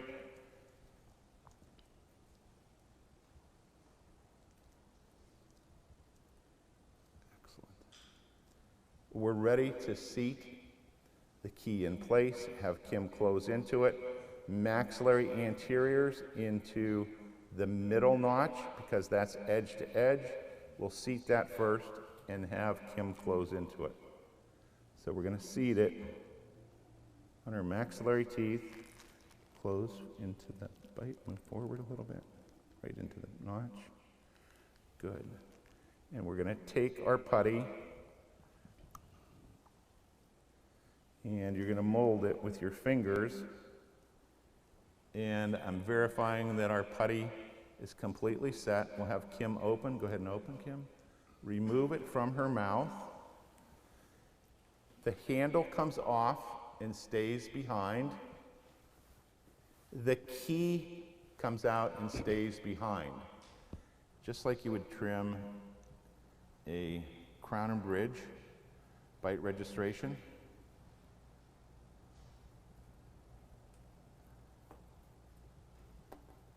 So we trimmed our bite registration, and we're going to go back to the mouth, seat it, verify that the midlines line up, and that Kim is comfortable with this in place.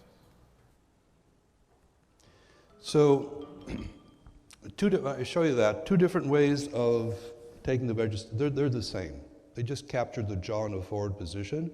The George gauge, the vertical is either 3 or 5, but this airway metrics through Kettenbach gives you more vertical possibilities. And that first one, when you put it in at 4, 6, or 8, you have the patient snore, and you see what vertical decreases that snore the most. And they use that vertical, and then you want to go forward as much as you can to make it comfortable for the joint, and then that's where you take your bite. So there's two things you're considering, the vertical component and then the AP component. And I show you those things because it's not just taking a bite with these people, it's critical that you go through these steps because it makes a big difference to whether you're going to get any resolution to the problem at all, okay? So this part is done. You guys can maybe take a 5-10 minute break. Any questions before we move on to something else? Are you okay? All right, so why don't we take just a little bit of a break, all right? Thanks.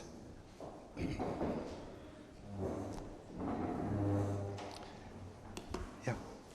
I've actually heard you speak before. Oh, okay. You look familiar. Anyway, I've taken a couple of the sleep apnea courses designed.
Okay, folks.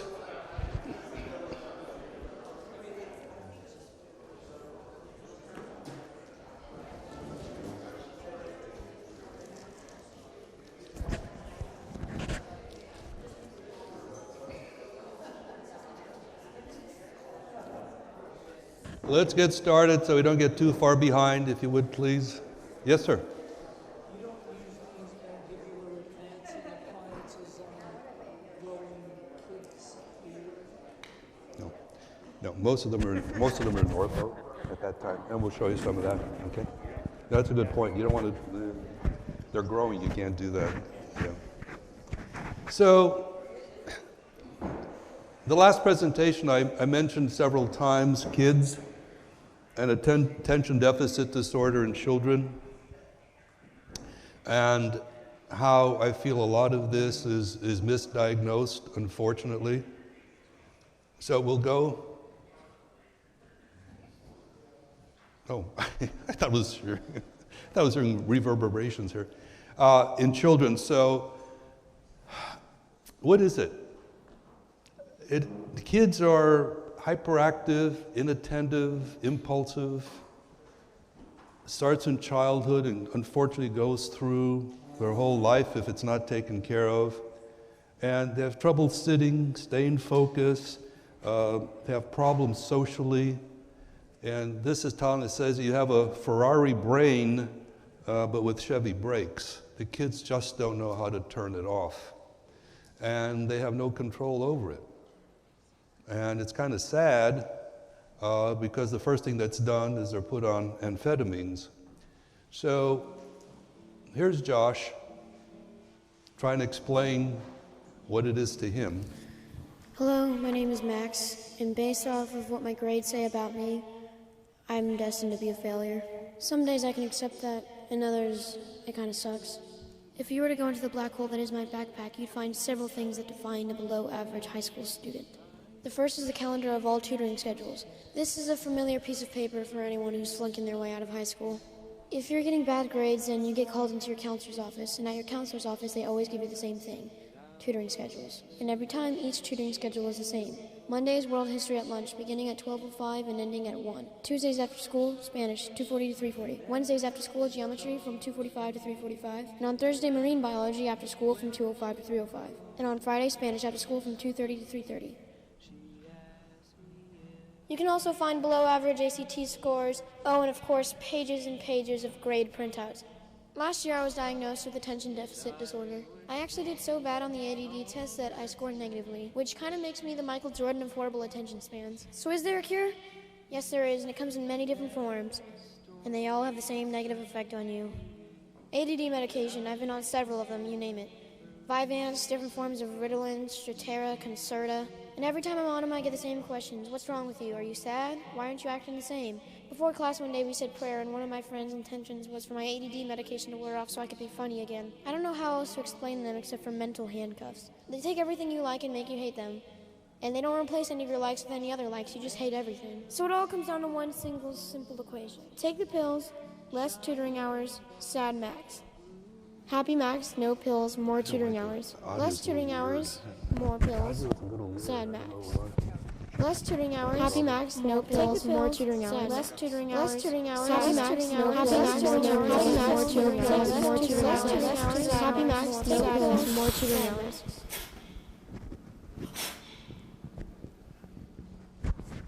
Who would have thought that one little pill could cause so much stress? So it comes down to one question. Pills or no pills? Well, I could tell you which I chose, or I could tell you this. My name is Max, and I'm happy. My name is Max and I'm happy. So he's decided not to take the pills. So where does this get complicated? You have kids with sleep disruption, intermediate hypoxia, hypercarbia, and both of these and attention deficit disorder attack the part of the brain that's called the prefrontal cortex. And what happens is your executive abilities, which are the abilities you have to make decisions, set up plans, keep order, get things done, Kids with ADHD don't have that. And they're doing one thing and all of a sudden it's like, oh, and they're over here, you know, and they're doing that and they forget what they were doing over here. And so it's very disruptive for them. And these are all the things that is affected by this executive system. Memory, analysis, working, self-regulation, behavioral inhibition. All of a sudden they may, start screaming or running around and for no reason whatsoever. And it's disruptive for the whole family. It's disruptive for the kid because they don't even know what they're almost living like outside of their body. So both the sleep problem and attention deficit disorder hit the same part of the brain. And that's why we're saying a lot of these kids with attention deficit disorder, please have them at least get a sleep study done and an allergy check, and we'll show you a film on that. And maybe they're sleeping well and they don't have an allergy, and maybe it is pure attention deficit. But at least you've eliminated the potential that it could be a sleep problem. So narrow airways, systemic inflammation, oxidative stress, endothelial dysfunction. This starts lining the coatings of your vessels. Major factors, cardiovascular disease, diabetes, and depression. When you're looking at some of these, and I hope it projects fairly well, when you're taking some of the CBCTs, you're looking at, is there a problem up in the nasal area, or is the problem down here, or both?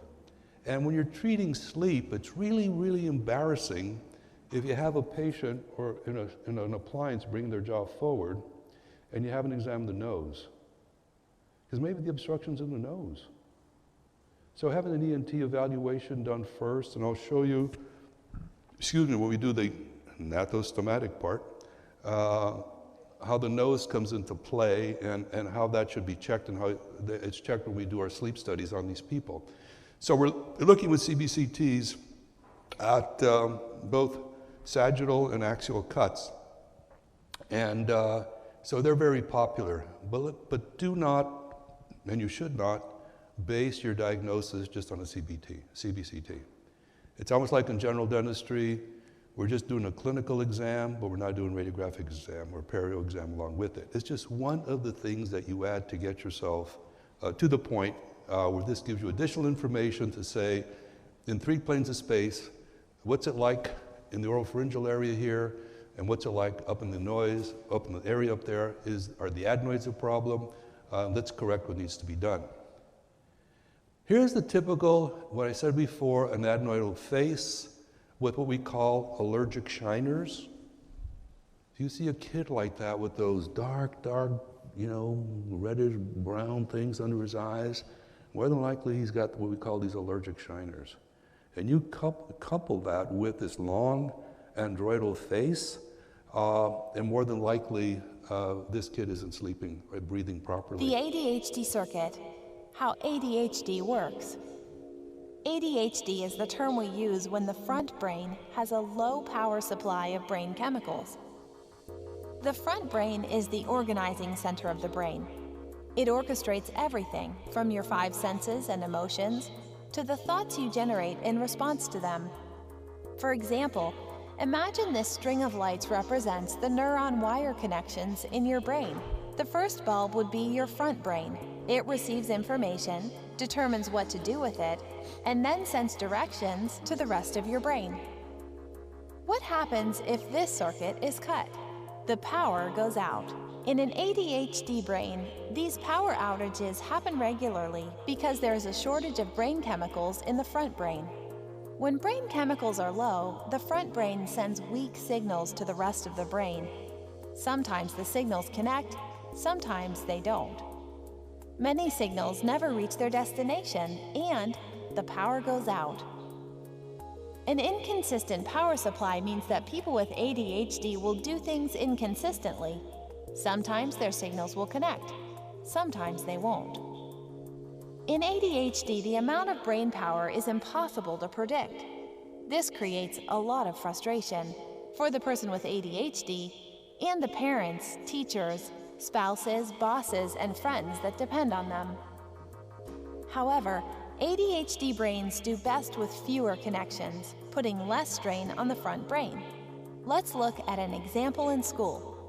If you're in class and your teacher passes out homework to put it away, you will grab the paper, set the paper down, reach down, open book bag, move books, flip through folders, find the right folder, grab the folder, pull it out, set it on the desk, open the folder, slide the paper in, close the folder, pick up the folder, reach down, grab the book bag, open the book bag, move books out of the way, hold other folder back, slide the folder in, set the bag down, return to an upright position for a total of 22 commands, or connections, on the brain circuit. What if this same process could be reduced to 5 steps?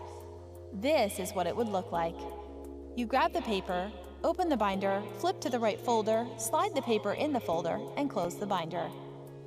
This process is 440% more efficient. The SOAR learning and soft skills. Okay, so that's one system of teaching kids with ADHD how to get fewer things to do, bring the things down so it's not as complicated to them, okay? But disturbed sleep in kids, higher rate of daytime sleepiness with attention deficit disorder. 50% of the kids with attention deficit had more sleep problems than kids without. Restless leg syndrome are also a problem, and these are from the National Study Foundation. You know what the restless leg is? I think a lot of adults have it too. You're sleeping and you get a lot of pain in your leg, and it's really disturbing because it keeps waking you up all the time. Really don't know how to treat restless leg syndrome. The best one I heard, which was the stupidest, but some people say it works, is you get a bar of Zest soap, you unpack it, and you put it down to your feet, right? Some people swear that that actually works. Now ask me why. This came from a guy who's done a lot of research. He says, I don't know how it, I said, who's the first person to put Zest soap down on their feet? You know, that's kind of weird, right? And that guy, what was he thinking? Oh, I have restless leg. Do we have any Zest soap in the house? You know, I got to get some down on my foot, right? But anyway, so we're just starting to build a little bit of a case of kids with attention deficit and kids who don't have it and their sleep problems. Some people just think it's genetic to decrease oxygen level and sleep disturbed breathing. And, you know, this is the typical Ritalin Adderall. Some people think that there may be during genetics and also during the birth process, if the child coming to the birth canal has a restricted birth or it's really difficult, there's times when the brain becomes hypoxic because it's not getting oxygen, and that could start affecting that prefrontal cortex of the brain. So there may be something during the delivery, along with there is a genetic predisposition sometimes where people in the families will have ADHD or obstructive sleep problems. There seems to be a little bit of a component, a genetic component to that.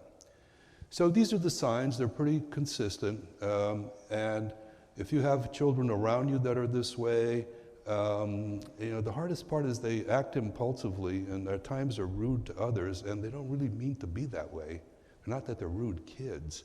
It's just that they just can't control themselves. They just, like something happens, you know, and they just can't control it for that moment of time. And so it's sad. It's sad. So here's we're talking about the gray matter in the brain. And we're talking about MRIs were done on adults looking at what part of the brain that was involved with them was the prefrontal cortex. And we're talking about decreased gray matter. And if that part of the brain is affected, say during birth or even genetically or whatever, or from lack of sleep, and we get a decrease in the gray matter, the volume of the gray matter in the prefrontal cortex, it has an effect on the development of the child, and it has an effect on how the child maintains himself. These are studies that were shown where these scans were taken, and you can't see it here, these are the prefrontal cortex, the parietal region, and on these people with attention deficit disorder, the same part of the brain was disrupted, and the same part of the brain was able to be disrupted when they had reduced sleep problems or disturbed sleep problems. So this is just an interpretation of that part of the brain that has the executive functions that the child should have that is no longer working as it should. So the kids show gray matter volume is knocked down, it affects their mood and everything else. So what's the concern? Well, the gray matter is a result for our IQ. So if we have decreased gray matter, we're fighting an IQ problem. So the gray matter controls our actions, and the white matter controls our ability to communicate. So, you know, if you have less gray matter going down, it's IQ, it's our mood swings, etc. And the white matter controls our ability to communicate. A lot of these kids are really smart. And you speak to them, they have no communication problems whatsoever. But they may have a problem with IQ. So in kids, they're very, very susceptible. In an adult, has anyone had sleep studies done? I think you had, Darren, right? On a scale, what we call the AHI, which is how many times per hour did you stop breathing? And how many times per hour did you just snore but had some air going through, which we call hypopnea? So we have apnea, which you are snoring, all of a sudden, you take a big, deep breath. That's called an apneic episode. Hypopnea is you're just snoring and there's a decreased amount, but you're still getting air coming through.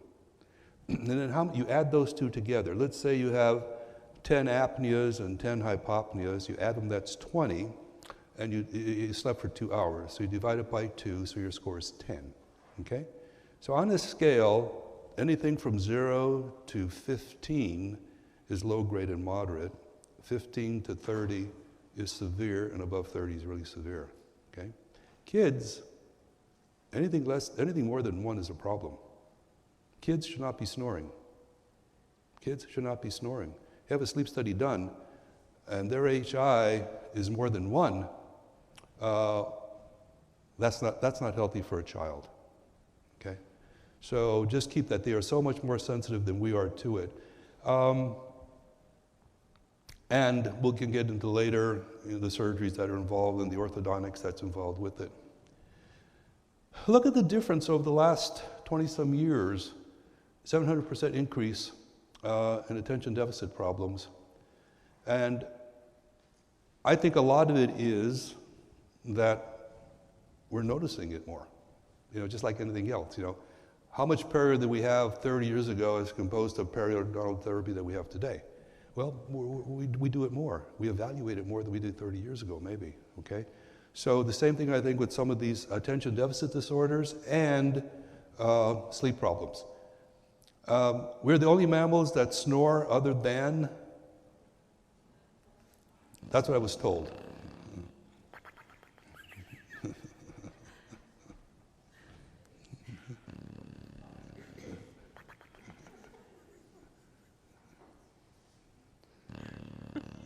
Anyway, so if you have a bulldog, he probably snores. David Gazelle did some of these studies, and he starts seeing these changes early on where the kids aren't breathing properly, and he again says David Gazelle probably is the major contributor to all these studies, and they pick up these kids early in life. Why is it so critical to get these kids early in life? By age 3, about 85% of the size of your brain is already formed. By age 5, you always have 95% of your brain formed. So if we can get to these kids at an early stage before maturation has occurred, we have a much better chance of turning some of these things around than if we wait until they're adults. Okay, so it's critical that we kind of get into this crisis that we're talking about. It's a public health crisis at as early stage as possible. Why do they hurt you? What? Oh. You can't tell. He says, why do you cut? He fell. But actually he said, I'm a mouth breather. Tell the truth. I was tripped by this mouth breather, Troy. Can you see that? Can we turn those lights on a little bit? Breather? Yeah. Could you guys see it all right from up there? A dumb person.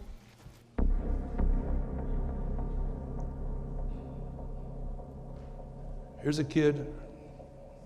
You can check this, I guess. You don't need the sound. Sorry about the sound, guys.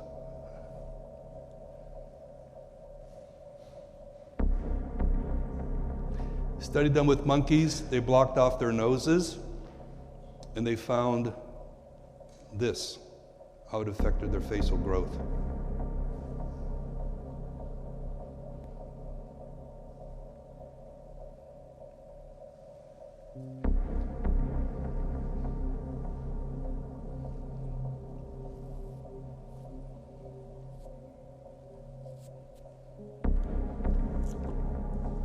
Sorry about that drum.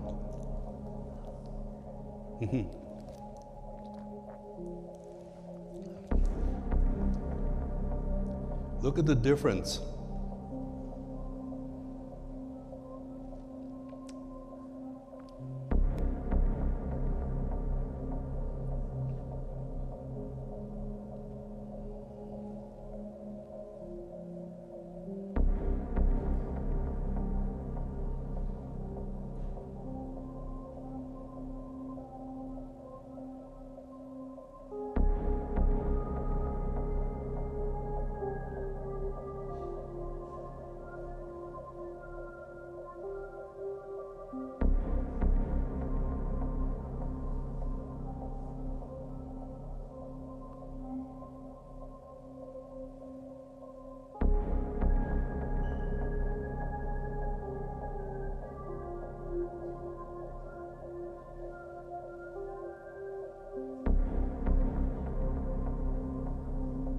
Look at the difference in this kid. That's the same kid.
So mouth breathers. The first time I saw this, I'm thinking, geez, I didn't know that. I didn't realize that that had such a severe effect on the facial growth. I mean, you see that kid in 3 or 4 years, my God, looked like a different person. That's kind of scary. You see a lot of these people with these convex faces, retarded chin, eyes down. And if you looked in their mouth, more than likely they're going to have a high vaulted palate, a large tongue, and more than likely their tonsils, they're almost kissing tonsils, are going to be large and inflamed. Because when you breathe through your mouth instead of your nose, you're not filtering the air. You get more bacteria back there. And you don't get the effect of the paranasal sinuses kicking out nitric oxide into your system. And so cardiovascularly, you don't get as much oxygen into your system as quickly as you should. So mouth breathing is pretty destructive. And the mouth breathers and the ADH kids, we're all in the same boat here. So Christian Guilleminault over at Stanford says, many premature babies are mouth breathers due to poorly structured functioning airways, snoring and apnea, which can lead to disturbed prefrontal cortex, controls the executive function. You don't get time to practice their suckling skills. You have a premature baby of about, what's kind of dangerous, 4 or 5 weeks, ladies? Premature, around there? I should know. But what happens, those last 4 or 5 weeks, the child starts to practice suckling. They start going through the suckling habits. So if these kids are born premature, they haven't had the time to practice that while they're in utero. So they're born, and a lot of these kids can't attach to a teat because they haven't practiced the suckling. So prematurity, along with all the other things they have, you have the problem with the child not being able to nourish himself properly. So prematurity has a lot to do with it, and it also affects, if they don't suckle properly, you don't get the early development of the jaw. And some of these pacifiers and all this other stuff, they don't allow the tongue to go to the roof of the mouth where the breast does when the child suckles. So you put them on a bottle and all these other things, and you're not encouraging proper development of the maxillary arch because the tongue isn't going up there to hold the buccinator muscles away from crashing in that arch. So these kids start developing facial problems starting in prematurity and then going on because they can't nourish themselves properly. So just other stuff to throw into the mix, huh? Here's a Pierre Robin cylinder kid, but this little guy, it's genetic. He's going to have such problems unless something is done early on to help him. Here's the lingual frenum. We talked about that before. That tongue should be able to go to the roof of the mouth whenever you swallow. If it's not, he's going to get problems. So epigenetics, anything other than DNA that influences the development of an organism, it could be chemical compounds, change in the phenotype, change in your environment. And Dr. Gale, in his book, talks about getting to these kids at an early stage, which is a lot easier because they're malleable, their bones are, you can move them around better than if you wait till you go until they're adults. We talked about this before. Kids, AHI readings of 1 or more is considered treatable. You have to treat. And that's as I mentioned, the apnea plus the hypoxia over time gives you your AHI reading. And if you guys take a home study test or whatever, you'll get a score 10, 15, 20, 30, whatever. And as I said, in adults, 15 or less is kind of a normal or mild, a problem. Kids, you don't want to get them near 1. So what can be done? Parents, check the kids from birth. Kids need restorative sleep. What they do at school is important. If your kid is not responding properly, suggest a sleep study and a severe allergy test to help them. They may be turning their life around at an early stage. And this is one of the questionnaires. This is a little bit different. The Pediatric Suite Questionnaire for your offices. You can give this out to the parents. While sleeping, does your child snore more than half the time? Always snore loudly? Have you seen your child stop breathing? They tend to breathe through their mouth. Your child growing up normally? Does he do well in school? So it covers the things we've talked about as far as the things to look for on kids that aren't developing properly. Okay. High arch vaulted palate is a giveaway. The tongue just hasn't gone up there enough to expend the arches, and then the mandible adapts itself to this restricted palate. So you're just setting a sequence. And ortho, expanding, that's why kids get ortho when they're to expand that maxillary arch. They're doing that more and more and more and more in stage 1 of treatment. And then stage 2 is getting the teeth where they should be. There is no room for the tongue to go up there. And this has occurred over a period of time. Behavior, these kids, as we said, they don't have the control they need. If they're seen at an early age, and I think maybe like school nurses even should be aware of the relationship of kids with attention deficit and sleeping problems. And they may be able to fight some of this stuff off. And maybe with the high school kids, getting it sent to later starting classes would be fun. And kids respond, they just respond. They're not like, us adults. They just seem to go through it, and they put up with these appliances and they do everything else, and they come back and they're healthy kids. But they have to be seen. Someone has to pull the trigger and say, hey, this has to be done. Why would an amphetamine help a kid who's hyperactive? Because that's what Ritalin is. Ritalin and Adderall are amphetamines. And yet you're giving it to a kid who's already hyperactive. You give me an amphetamine, I'm off the wall.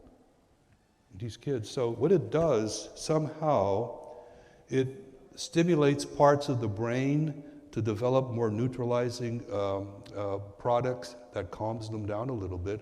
But look at the side effects: decreased appetite, abdominal pain, weight, increased sleep problems. So your amphetamines, your Adderall and your Ritalin are not without problems, okay? Yet they start some of these kids on these at a very, very early age. Autism. A 2-year study showed that in kids who are autistic, there's a decrease in the brainstem, the volume, and the volume in the brainstem along with the prefrontal cortex is also seen on kids with disturbed sleeping. So there may be a connection a little bit with autistic kids, and have they had a problem in developing, in sleeping, and during coming down the birth canal, which may have cut off some of their oxygen. This is the school start bill. We talked about this before. It's recommended by the American Academy of Pediatrics, and I guess politicians just seem to that they know more than these people treating, okay? I don't know why a bill like that wouldn't be passed. I don't know, it has something to do with the unions and when the teachers start. I don't know, something stupid. But, you know, God forbid, let's not do anything to help the kids. Sorry for all these videos, but they sound better than I do. This is narrated by this child's mother.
That's a mood lifter, right?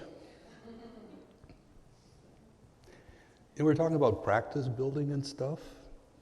What if you found one Connor in your family and you helped that family turn this kid's life around?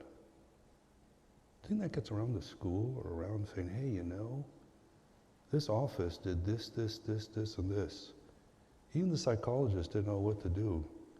And a dentist was involved with helping this kid? Gee whiz. We're not supposed to be that smart, right? We just make holes in teeth and fill them with different types of composites, right? The latest composite is always the best. So we're fantastic at saving teeth, aren't we? What if you can save a kid's life? Totally different, huh? So that's why I think we're at the forefront of all of this, and it's very easy for us to steer some of these kids around and make it so that, you know, at least they have a chance in life, and, you know, maybe they have other things, but don't not have them do this. The psychologist gave them all these other defined connotations, didn't say anything about sleep or allergy, or who put it all together? Dennis. So a lot of this stuff on this pediatric stuff, when you're talking of evidence-based association, we're all into evidence-based stuff now, aren't we? It shows what happens with school performance, enuresis, failure to thrive, learning, obesity, all these things are tied to it. So if you look into a child's mouth, and you can almost see the tonsils kissing one another, that's that way, more than likely he's a mouth breather. And what happens with the mouth breathing is that it irritates the tonsils, the adenoids, they swell, and then the tongue can't go back there, and it accentuates his mouth breathing even more. And we talked about nasal breathing, you saw what it did to the face, airway obstruction, the allergic shiners, all this stuff coming together, and we could be on the forefront with turning some of that around. So let's be aware of the findings.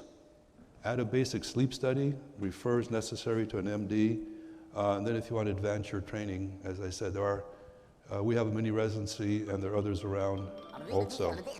So, what'd you think? Can you ride that bicycle, even though it's changed a little different way? Yes, doctor? Not a doctor, but thank you. That's okay. I did say Holiday Inn Express, just kidding. I was wondering about, do you have a list of doctors in this area that have been through your course? You mean MDs or DDS in this area? Right. How to put this all together in your practice? Okay. Who do you refer to? Okay. I refer to myself. I'm tricky that way, huh? Yeah. I don't know. Probably the best thing to do is if you contact the school and get to speak to Kelly Fong. It'll be, if you want to write it down, K Fong, K-F-O-N-G, K at pacific.edu. And she should have a list of the people that went through our training program and the kind of you know, who's up in this area, okay? But you also have to have physicians who are willing to work with the dentist. And sometimes it's like, oh, like it's really sad. We have two organizations. We have the American Academy of Dental Sleep Medicine, and then we have the American Academy of Sleep Medicine, which is physicians. It's like they don't want us to get involved. This is like their territory, you know? It's like this political BS. And who suffers is the kids. Just like in the state, if I see a patient and all I want to do, I do a survey and I said, okay, I think things are coming up, we'll talk about it, you're not sleeping well, let's do just a sleep survey, right? You a take-home survey. The physicians are saying, I don't have the right to order a sleep survey, that they have to do it. I'm not going to read it. I just order it, and it's read by a sleep physician. I can't make a diagnosis of sleep apnea or hypopnea. It has to be done by a sleep doctor. But they're saying we can't even order the damn thing. And what kind of stupidity is that? How many patients do we lose if I just give them a prescription and they get it done, or they have to go to their physician and tell them that they want this done, then he has to order and say, oh, I'm not going to see him for 6 months or whatever, right? I don't understand that. I just understand the mentality or the politics behind it. So that would be the best thing to do. Kelly would know. She'd give you a pretty good idea of the background, okay? Any other questions? Say one more time, dear. How does what? Yes, this is a major problem when we do sleep appliances. To even order sleep appliances, we need to have signature from physician. That we can have diagnosis online, we send result, and it can be done online by physician online. Yes. So this is first signature.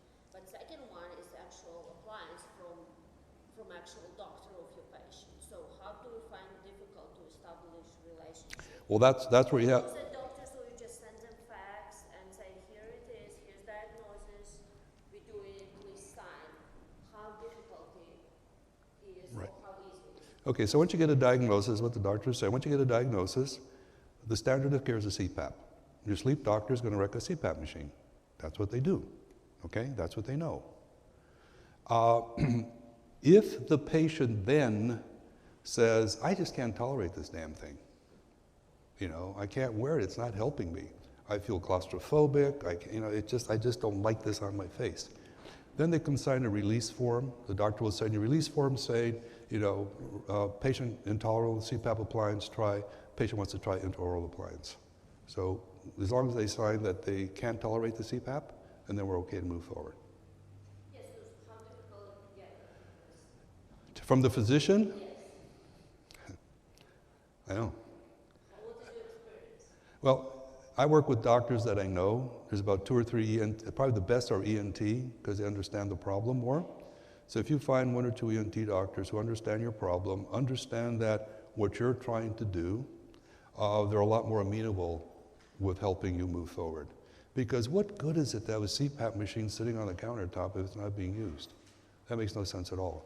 And all the things that the patient may have can be exacerbated by them not sleeping properly, and just helps the whole total being. I don't understand it. But we're fighting through some of those battles, and little by little, hopefully it won't be so difficult. But I agree with you. You have to find physicians, usually ENT, that will agree with what you're doing. And as long as you go, huh? We need to do what? Play golf with them? Yeah, but they'd want me to pay. They're funny that way, you know. So.